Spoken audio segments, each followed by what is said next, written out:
There are 4,218 PS2 games, and I'm beating every one of them. I've got to own the game because I'm playing everything on the original hardware, but I've beefed it up with a RetroTink 5X, some component cables, and more to come soon. Can I do this before I die of old age? I hope so.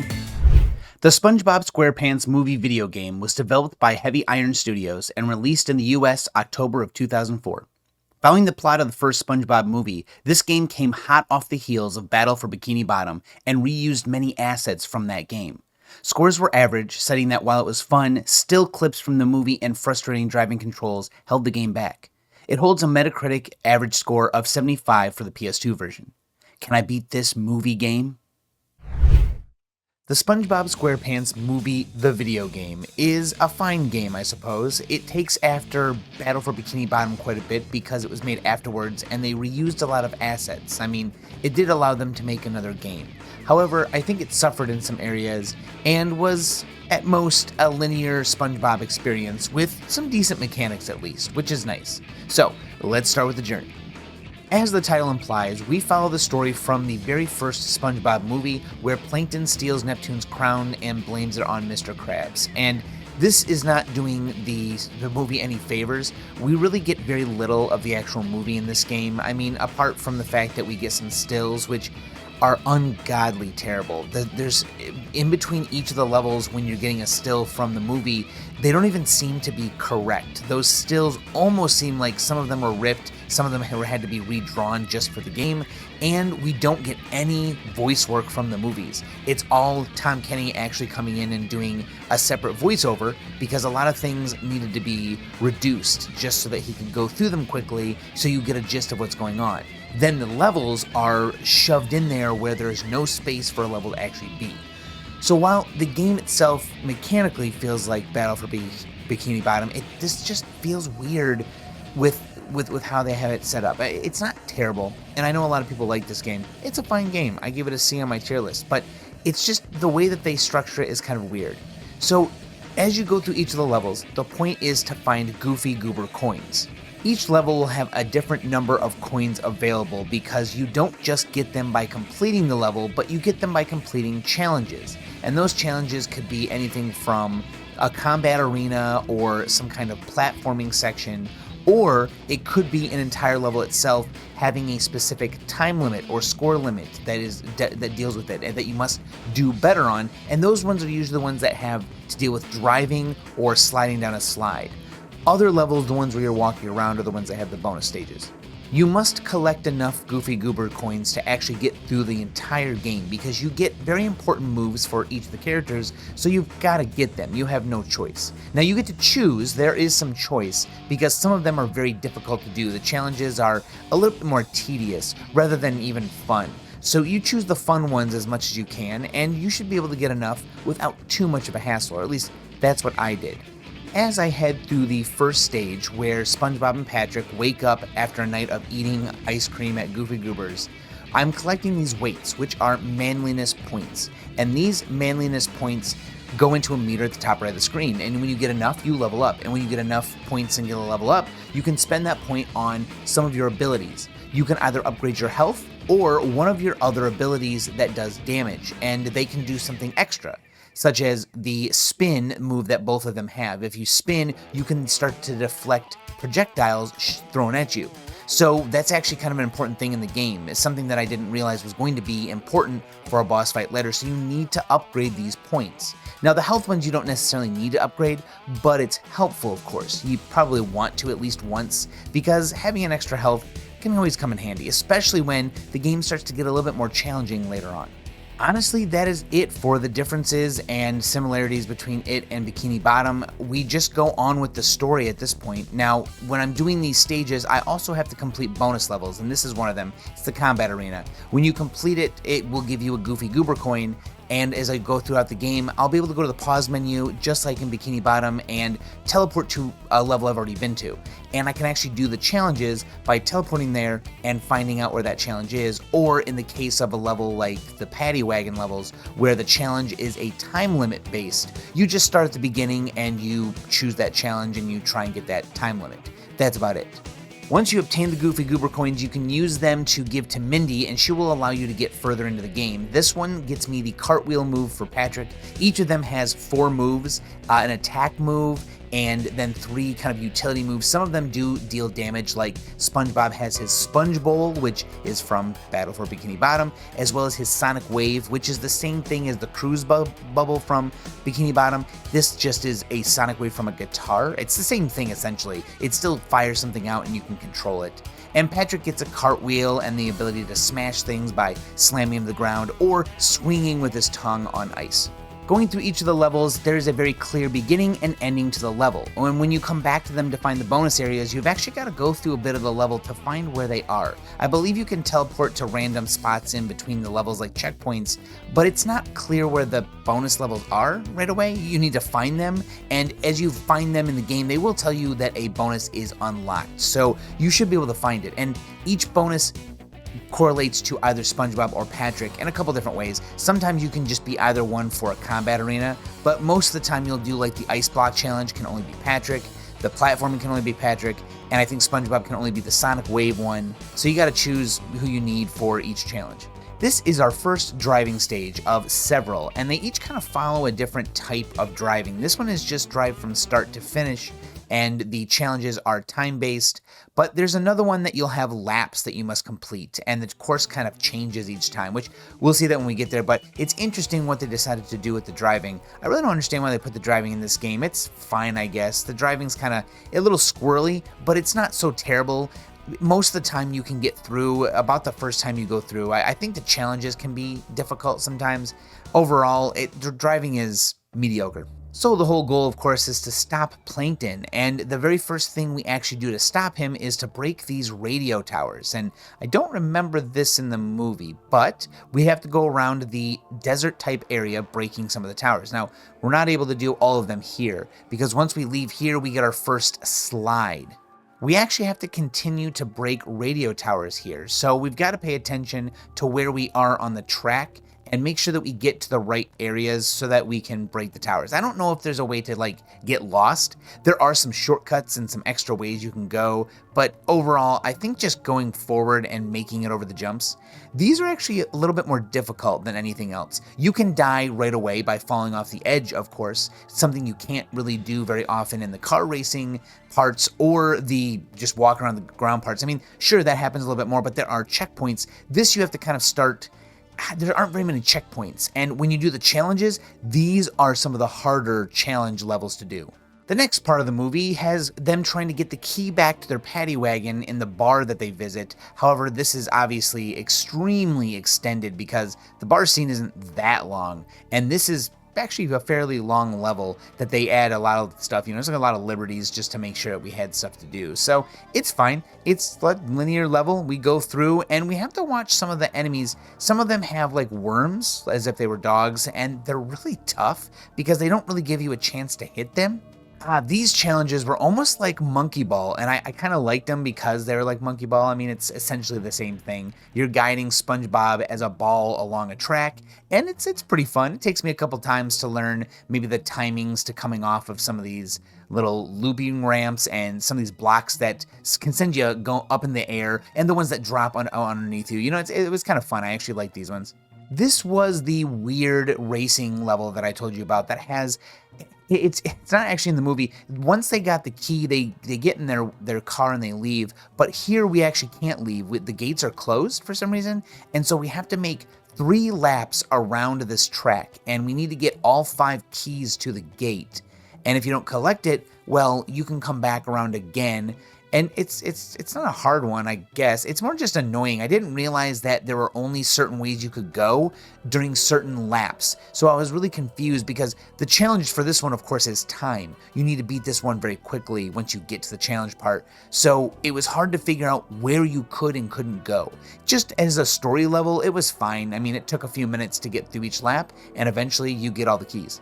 Our first boss is that fish that tricks SpongeBob and Patrick into trying to get ice cream, and then he comes after him. It's like that bait fish. He's got the like tongue with that, looks like the old lady. And this one was really easy because I upgraded Patrick's cartwheel ability with the ability to damage enemies as he does it. Before, the cartwheel was mostly just a way to get around, but you can do it quickly and go forward while doing it, so you can just spam it. In fact, I do that a lot when I use Patrick because he does damage when he does it, and it keeps you moving. You don't have to do anything but roll around, and it's pretty simple. Here is our second sliding level, and my god, this one's pretty difficult, man. It's really long, and it's difficult. I do like it though. It's difficult in a fun way. You can easily tell where you need to go. You can even take damage and still come out of it on top, making it through the level, even if you hit some spikes on that thing. I mean, you can't fall off the side, just like anywhere else. You die instantly, but making a mistake like that is absolutely doable. It's at this point I realize I cannot progress any further until I get more coins, because it requires me to get more coins to get one of the next moves I need, and some of the moves are necessary to get through a level, like they won't let you enter until you get this move. I mean, you know, they make it so that you have to progress that way. So I come back and start doing challenges. I do the first sliding level and do both the ring and the time challenge. Now, the ring challenge is pretty similar to just going through the level itself without the rings. Except, of course, you must hit every single ring. If you miss one, that's it. It's over. And it is hard. I didn't think it was going to be that hard, but even this first sliding level, it is so difficult because you can also die still. It's not just about making it through the rings. You can get hurt on some of the parts of the level. And if you die, you got to start over. So I mean, obviously falling does the same thing, and I don't know, it's just a lot of memorization. Memorize where those rings are going to be, because if you miss one, it's all over.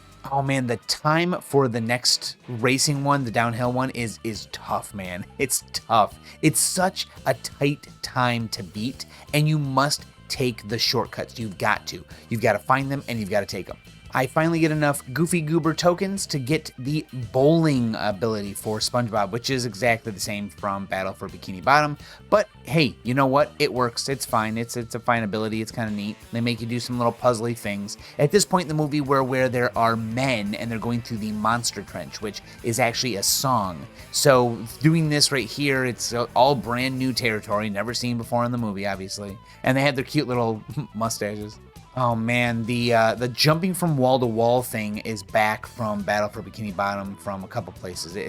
I do not like this. I just don't like it. It's just kind of weird. The controls are shitty for it. It's a good thing it's only around a couple times. Otherwise, it's pretty simple. I actually kind of like this part with the sea monster in the lava, and you've got to jump between the little parts of its body that are coming out, that are snaking out. This was actually kind of neat. You know, like it wasn't hard or anything like that, but it was fun to do. You know, the flavor of it was neat. You're just on the back of a monster. I kind of like these platforming challenges. It's a little difficult because you have a time limit and you need to wait for some of the blocks to do things, and you've got to pay attention because obviously the spikes on some of the blocks that are turning and the blocks that are moving, some blocks just fall out from under you. All depends on what you're doing. There's ice blocks and they fall out from under you for sure, and it's just kind of like a cool platforming stage. In the next stage, we must destroy a large TV that Plankton has. I guess that's the one that's hypnotizing people, right? And so we get the ability to throw things, just like in Bikini Bottom with Patrick. We're throwing watermelons, and they look exactly the same, which, you know, they saved them, so, you know, it's simple for them, but it's fine. Otherwise, this level is fine. It just some of the bots are in places that are hard to get to, I suppose. Throwing things from far away, you're still able to, but it just takes you a second to figure out where exactly it wants you to throw these watermelons from. Quickly before I leave this section, I had a lot of trouble during this part of the game, this like last part of this level, because I didn't realize that you could actually knock enemies down and pick them up to throw them. I didn't realize it. If you don't actually make contact with them when you do Patrick's butt slam, you can have them become like dizzy and they'll fall on the ground, and you can pick them up and use them as if they're a projectile. But I just didn't realize that was something you do. This is the only part of the game where that's necessary, and the game didn't actually tell me like outright, you can do this. I think it's in the upgrade menu. You actually upgrade this ability to do this, and when you do it, you just can't make contact with them because it hurts them, it will kill them. So if you hit them with the little radiating circle out, you can pick them up and throw them at these monster producing like guns, and then go hit the buttons and eventually get over the side of this. This actually took me a minute because I didn't remember you could do this. All right, we have another boss fight, and yet again we're using Patrick, which is interesting, but we pretty much just pick things up and throw them at Dennis, who at this point is supposed to be stopping us, and then of course he gets stomped on by the diver or the Cyclops, and that's where we, beat him the first time, at least the first time. The next level is another driving level, and this time we've just got to follow Goofy Goober as he takes us through this dream world where we drive. I mean, it's not really any more complex than that. You just follow him until you get out of the level. I don't even know if I did any of the challenges for this one. It seemed kind of difficult to do the challenges for it, so I opted to stick with other stuff. The next level is another slide level, and it's this like pseudo boss level, and it's actually kind of difficult.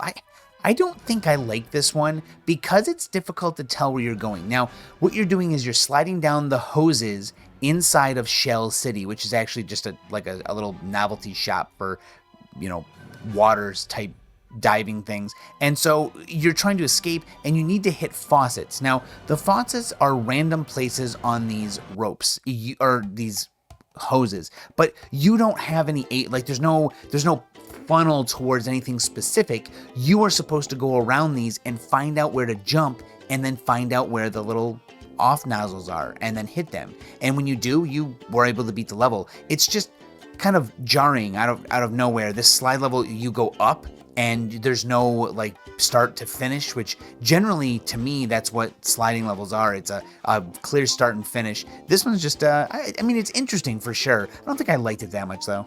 Okay, we get to the second fight with Dennis, and this is on David Hasselhoff's back while he's swimming, and it's you can say it's kind of a cool stage design, I guess. It's very unique. You don't probably have another stage like this anywhere, so it's very recognizable, and they did a good job. There's just a bunch of hair all over his back and arms. I mean, that's how it was in the movie too. It's a real life, I guess. He's just a hairy dude.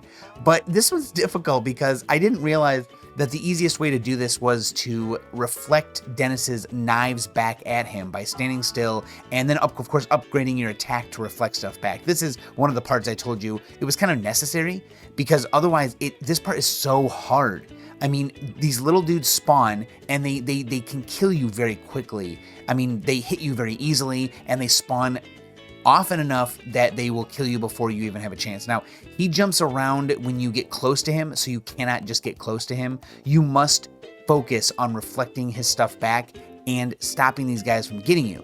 It's just kind of a game of, attrition. Can he actually hit you with the knives enough and these guys hit you, or can you stop him first?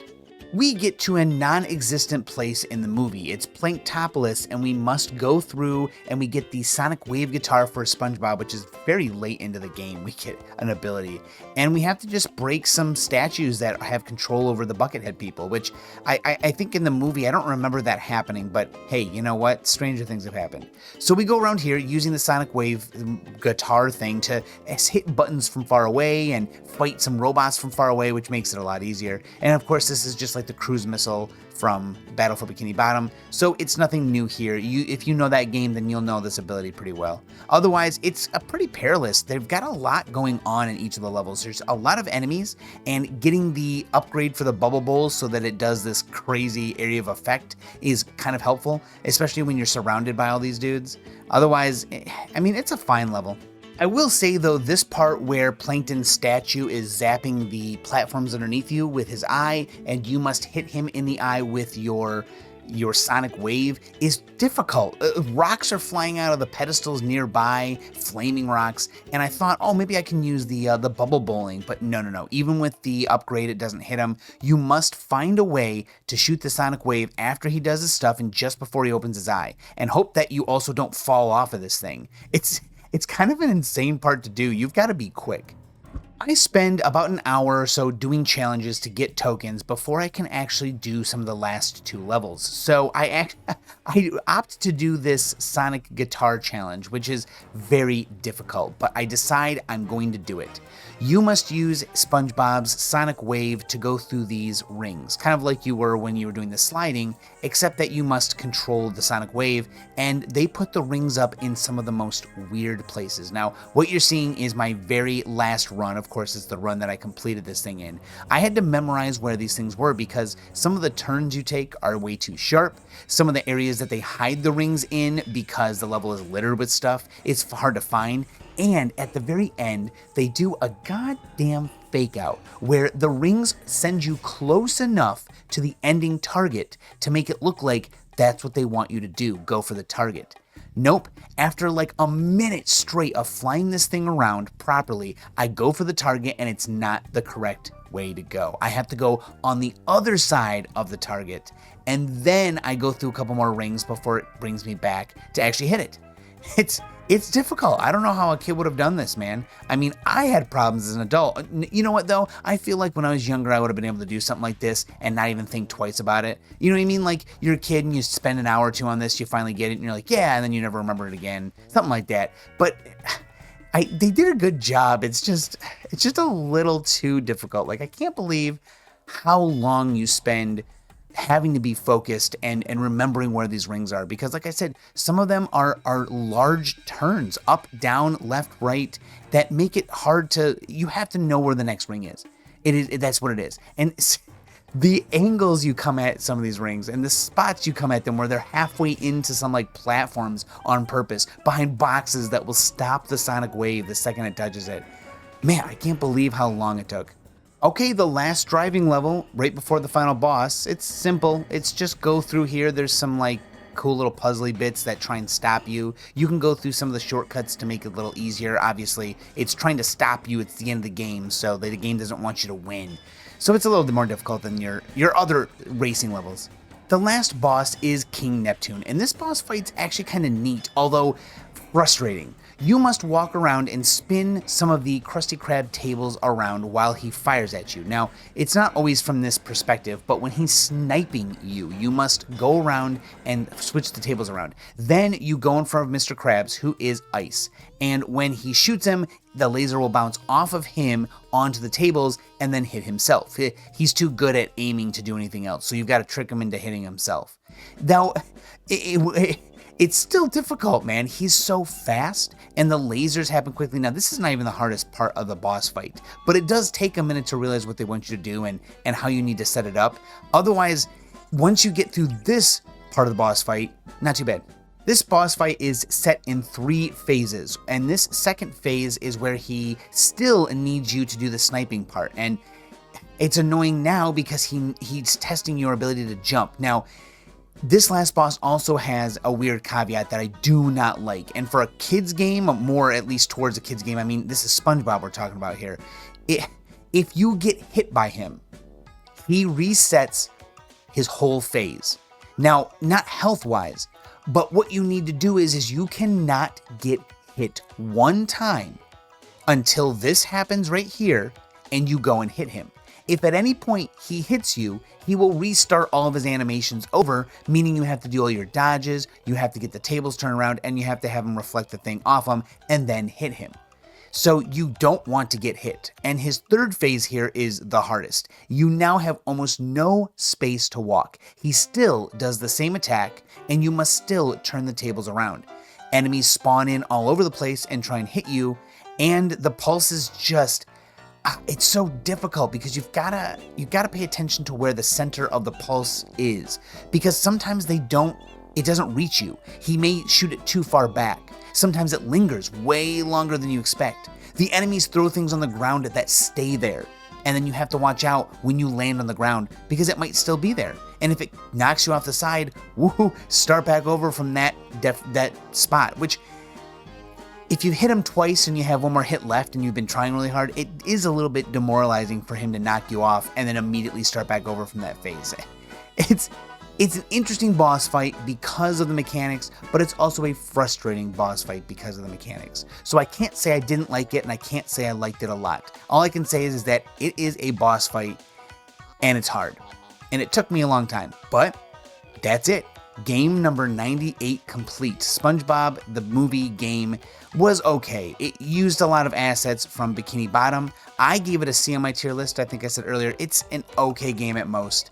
It's definitely worth a play if you liked Bikini Bottom, if you like SpongeBob, and if you want to be challenged a little bit in a different way, because, you know, frustrating challenge can still be fun. It's SpongeBob, and it's not bad. It's not badly done. It's just, I wish they used the mechanics a little different, especially in these spots. I mean, your main demographics is kids, so you know, be nice to the kids.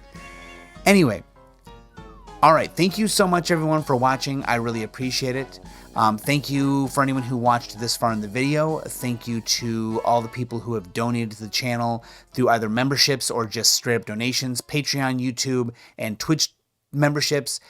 Donations, all these things are getting these games for the channel. It's wonderful, and I'm very happy anyone even wanted to help at all.